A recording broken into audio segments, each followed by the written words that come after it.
Bonjour à toutes et à tous. Alors, Olivier Ledon, je travaille au sein d'Arvalis. Je suis en charge de tout ce qui est gestion et valorisation de la donnée météorologique.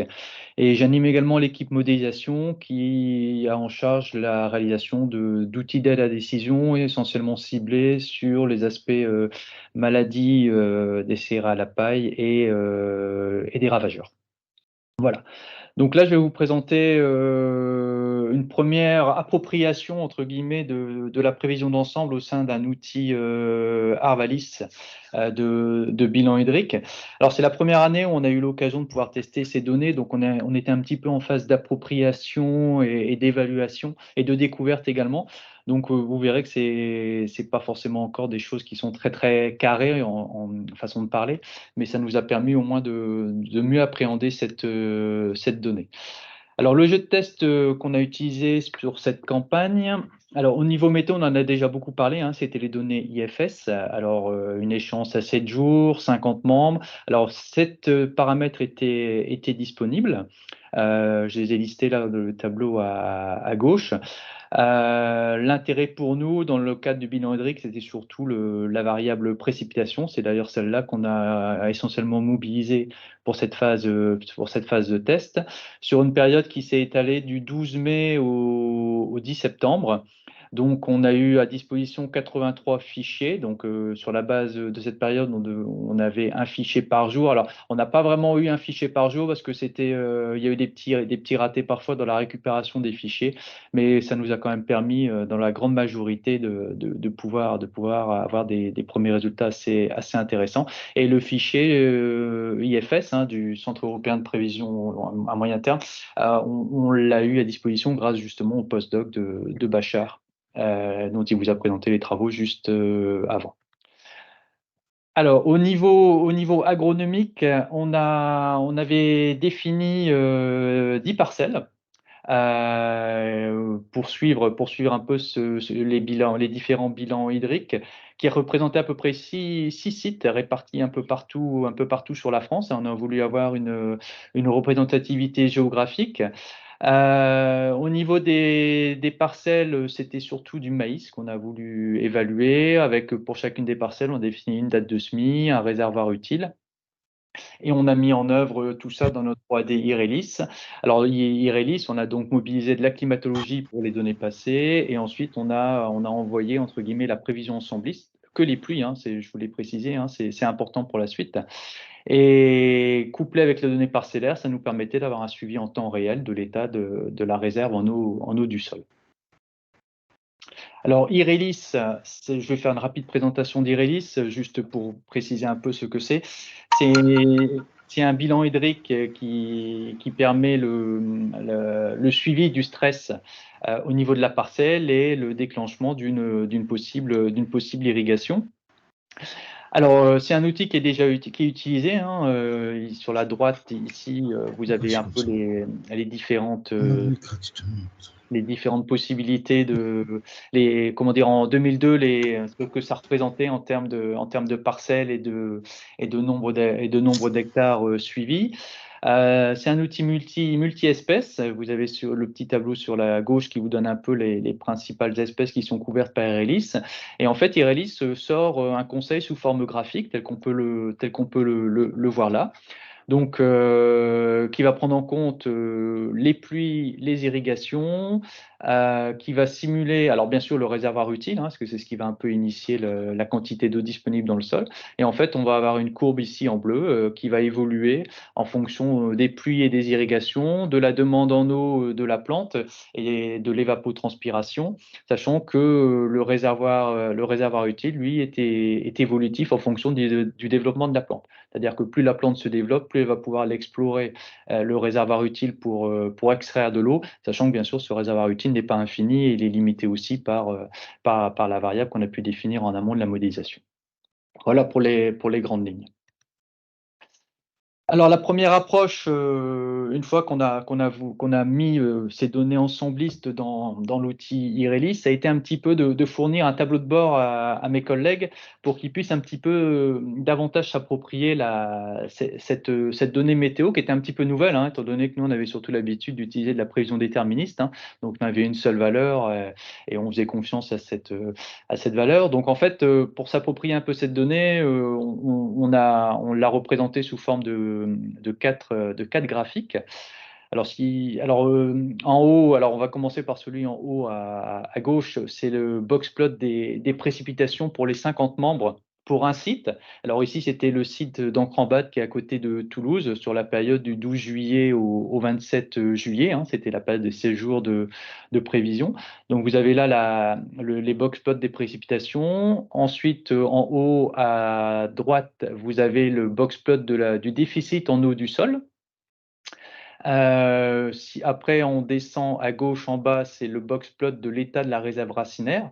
Alors les deux, bien sûr, vont en sens inverse entre le déficit en eau du sol et l'état de la réserve racinaire.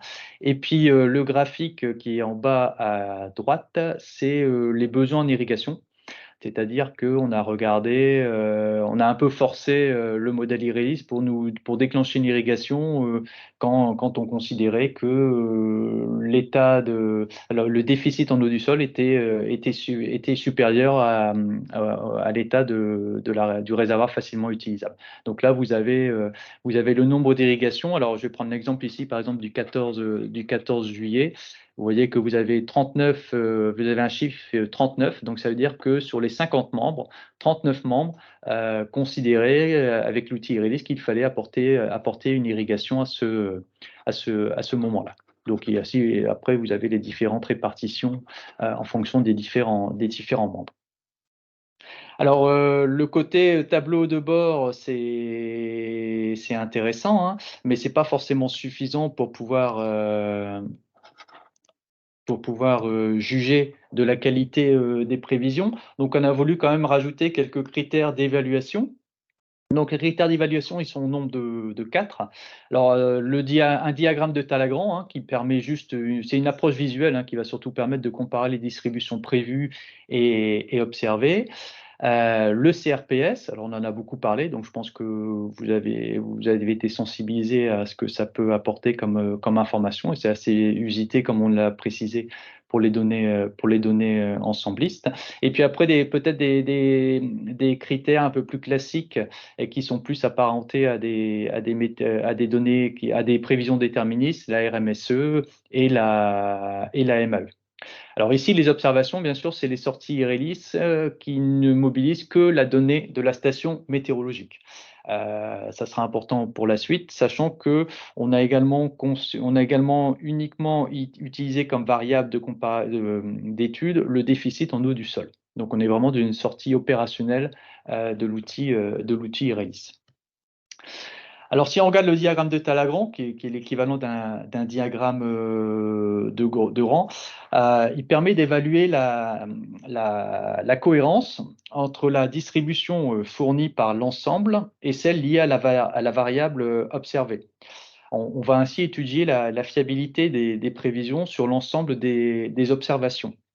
Alors, dans un monde parfait, si la prévision d'ensemble était fiable, on aurait un diagramme plat, entre guillemets, hein. Tous les rangs seraient occupés d'une manière homogène, donc ils seraient tous supérieurs à cette ligne-là. On se rend compte là que c'est pas vraiment le cas.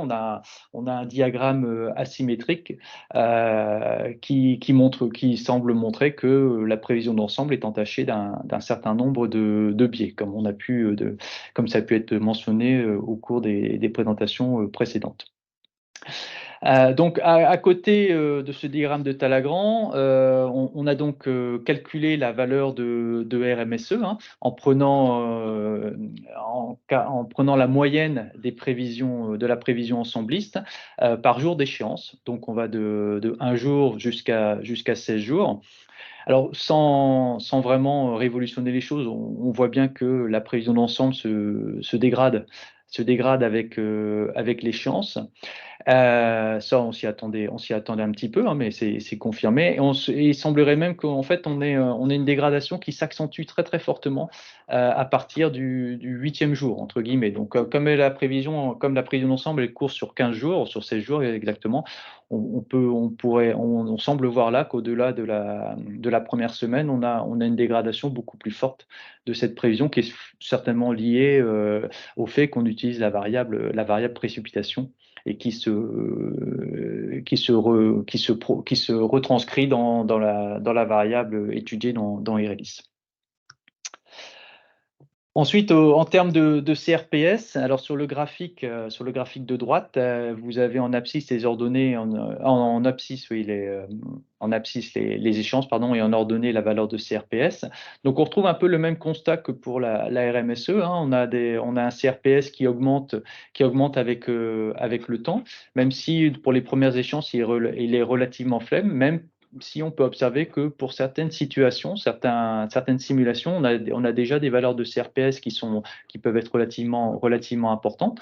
Mais ces valeurs de CRPS ont tendance à augmenter beaucoup plus fortement pour certains ensembles dans le temps, ce qui montre bien la divergence des scénarios et également une certaine forme de richesse dans ce que la prévision d'ensemble peut apporter. Alors néanmoins, on a quand même voulu regarder est-ce que la prévision d'ensemble était meilleure qu'une prévision déterministe. Donc pour ça, on a calculé la MAE, donc c'est l'erreur moyenne absolue. En fait, faut savoir que le CRPS, si on n'utilisait qu'une prévision déterministe, ce serait une MAE en fait. Donc c'est pour ça qu'on a pris cet indicateur et dans ce cadre-là, on a bien sûr moyenné la prévision d'ensemble. Alors, on perd un petit peu d'informations, mais ça nous permettait de pouvoir comparer les deux approches. Et on voit bien que là, même si aux premières échéances, on a quand même un différentiel qui est relativement équivalent, en tout cas très peu marqué, on voit quand même qu'au fur et à mesure de l'échéance, l'approche ensembliste apporte une information qualitative beaucoup plus importante qu'une simple donnée déterministe qui serait issue de la moyenne de la prévision d'ensemble. Donc tout ça valide quand même le fait que la prévision d'ensemble apporte une capacité prédictive et informative beaucoup plus intéressante qu'une simple approche déterministe. Ensuite, le CRPS, on l'a également voulu regarder par site, hein, par rapport aux différents sites qui ont été étudiés. Bon, là, on voit, alors alors le graphique, il est un peu écrasé parce qu'il y a beaucoup de parcelles de suivi, mais ce qu'on peut voir quand même, c'est qu'on a un effet site, un effet géographique, en plus de l'effet temporel, de l'effet échéance, qui semble également marqué. Ce qui reprend un peu les travaux qu'a présenté Bachar, qui pourrait laisser imaginer qu'un traitement de post-processing permettrait peut-être d'améliorer cet aspect site et dégradation de l'information, toujours dans ces échéances plus lointaines, hein, au-delà des 8 jours. Hein, parce que si on reste inférieur à ces 8 jours, on voit quand même qu'on a une relative stabilité des valeurs de CRPS par site. Donc, une fois qu'on a fait ce premier constat qui est assez encourageant, comment on pourrait valoriser ça dans le cadre de Irélis?